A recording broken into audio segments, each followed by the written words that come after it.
Hello students, स्वागत है आपका मेरे यूट्यूब चैनल अकाउंट्स विद प्रिया में। आज के सेशन में हम अकाउंटिंग बेसिक कॉन्सेप्ट सीखने वाले हैं। ये बहुत यूज़फुल होता है हमारे लिए आगे जनरल एंट्री, अकाउंट्स बनाने में, P&L, बैलेंस शीट, इन सभी में इन संकल्पनाओं का ध्यान रखा जाता है।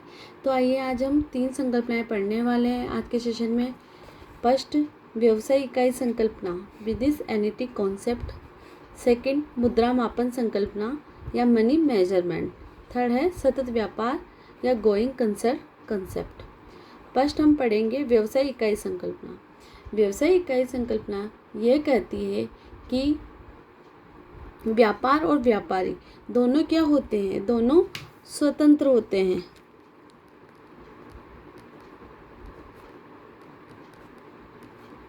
दोनों स्वतंत्र होते हैं, यानी कि व्यापार अलग होता है और व्यापारी अलग होता है, बिजनेस अलग होता है और बिजनेसमैन दोनों अलग अलग होते हैं। जब व्यापारी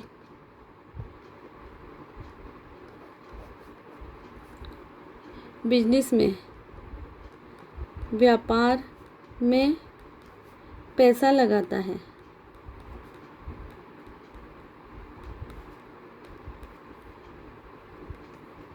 तो ये क्या होती है, तो इसको हम कैपिटल होती है ये। जब व्यापारी व्यापार में पैसा लगाता है तो ये कैपिटल होती है, और ये कैपिटल व्यापार के लिए तो क्या है,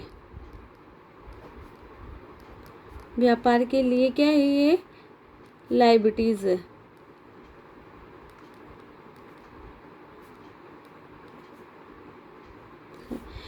ये व्यापार के लिए क्या है, लायबिलिटीज है, क्योंकि एक निश्चित समय बाद व्यापारी को वापस अपनी कैपिटल चुकानी होगी। और व्यापारी जब व्यापार में कैपिटल लगाता है, पूंजी लगाता है, तो व्यापारी को क्या मिलता है बदले में, लाभ या प्रॉफिट मिलता है।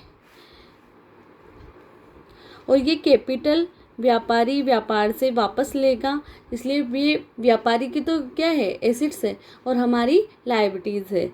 जब व्यापारी अपने निजी उपयोग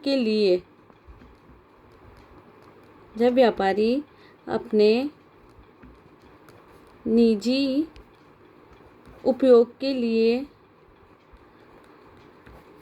धनराशि बिजनेस से निकालता है या व्यापार से निकालता है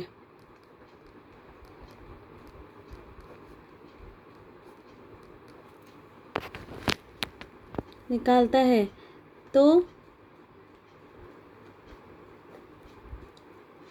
व्यापारी की कैपिटल में क्या आएगी, कमी। इसके दो इम्पैक्ट पड़ेंगे, एक तो कैपिटल में, व्यापारी की कैपिटल में क्या आएगी, कमी आएगी, और एक बिजनेस की जो लायबिलिटीज थी, क्योंकि हमें कैपिटल जैसे मान लो पहले 10,000 चुकानी थी, 5,000 उसने निजी उपयोग के लिए निकाल लिए, तो हमारी लायबिलिटीज, हमारे दायित्व तो कम हुए हैं, क्योंकि अब हमें व्यापारी को कम चुकाना है। इसलिए हम कहते हैं कि व्यापार व्यापारी दोनों अलग अलग होते हैं। जब हम बैलेंस शीट बनाते हैं तो इसमें व्यापारी की अपनी पर्सनल एसेट्स और लायबिलिटीज़ को नहीं लिखा जाता है, केवल व्यापार की ही एसेट्स और लायबिलिटीज़ को लिखा जाता है, क्योंकि व्यापार व्यापारी दोनों अलग अलग होते हैं।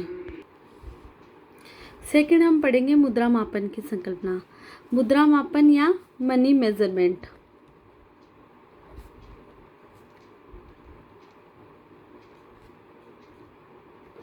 मुद्रा मापन की संकल्पना यह कहती है कि जब हम केवल उन्हीं लेन देनों का लेखा करें, व्यवसाय संगठन या व्यवसाय केवल उन्हीं लेन देनों का लेखन करता है जिसको मुद्रा में मापा जा सके, अर्थात उसको मनी में लिख सके, उसको ही हम अपनी पुस्तकों में रिकॉर्ड करेंगे, अन्यथा नहीं करेंगे। जैसे किसी ने बोला कि मैंने 5 फ्रिज खरीदे या 4 ट्रक खरीदे व्यवसाय के लिए, तो इसको हम एंट्री नहीं कर सकते, क्योंकि हमें ये पता नहीं है कि उसकी कॉस्ट क्या है।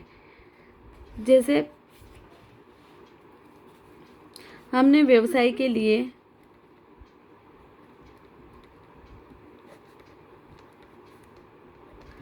फर्नीचर खरीदा। तो इसकी एंट्री हम जब तक नहीं कर सकते अपनी पुस्तकों में, जब तक हमें ये नहीं पता होगा कि हमने कितने का फर्नीचर खरीदा। तो ये कंसेप्ट ये कहता है कि केवल हम उन्हीं लेन देनों का लेखा कर सकते हैं जिसका मुद्रा में मापन किया जा सके। अब हम इस तरीके से देखेंगे कि किसी व्यक्ति ने अपने बिजनेस के लिए जैसे 10,000 का फर्नीचर खरीदा,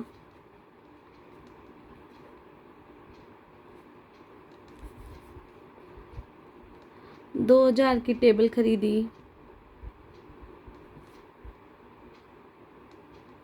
3,000 की चेयर खरीदी। तो इन सब का हम क्या कर सकते हैं, हम इन सब का लेन देन को पुस्तकों में लिख सकते हैं क्योंकि इन्हें मुद्रा में मापा गया है। इसके अलावा अगर जैसे कोई व्यक्ति कहे कि मैंने 2 कुर्सी खरीदी, 4 टेबल खरीदी, तो इसका हम लेखा नहीं कर सकते क्योंकि हमें ये पता नहीं है कि वो कितने की है। तो केवल उन्हीं लेन देनों का लेखा किया जा सकता है जिनके मुद्रा में मापन संभव हो। आज का हमारा थर्ड कॉन्सेप्ट है सतत व्यापार संकल्पना। सतत व्यापार संकल्पना ये कहती है कि व्यवसाय लंबे समय पर चलेगा। इसी के आधार पर हम परिसंपत्तियों को खरीदते हैं, ना कि उन्हें किराए पे लेते हैं। जब हम अंतिम वित्तीय विवरण बनाते हैं या बैलेंस शीट बनाते हैं तो इसी के आधार पर हम बैलेंस शीट में अपनी एसेट्स और लायबिलिटीज़ दिखाते हैं, क्योंकि इस संकल्पना का ये मानना है कि व्यवसाय हमारा निरंतर चलता रहेगा, इसलिए आगे लॉसेस या प्रॉफिट कैरी फॉरवर्ड होते रहते हैं। इसी के आधार पर हम परिसंपत्तियां खरीदते हैं। न अगर जैसे किसी व्यक्ति को पता हो कि जब व्यवसाय चलेगा ही नहीं तो वो संपत्तियां क्यों खरीदेगा, उसे किराए पर लेना ज़्यादा पसंद करेगा। तो ये संकल्पना यह कहती है कि व्यवसाय लंबे समय तक चलता है, इसी के आधार पर हमारी परिसंपत्तियां और दायित्व उत्पन्न होते हैं। आई होप आपको आज के तीनों संकल्पनाएं समझ में आई होगी। नेक्स्ट वीडियो में हम आगे की संकल्पनाएं पढ़ेंगे। चैनल को लाइक करें, सब्सक्राइब करें और ऐसे ही मज़ेदार। Thank you.